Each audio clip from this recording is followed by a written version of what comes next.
Am I the only one that didn't know changing a drive shaft could be this simple? First things first, safety is key. Make sure your car is securely lifted with jack stands and you're wearing safety glasses. Now let's get under the car and locate the drive shaft. Using a wrench, loosen the bolts connecting the drive shaft to the differential.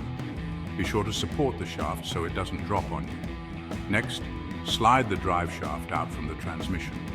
Take your new drive shaft and carefully slide it into the transmission, aligning it just like the old one. Reconnect the drive shaft to the differential, tightening the bolts securely.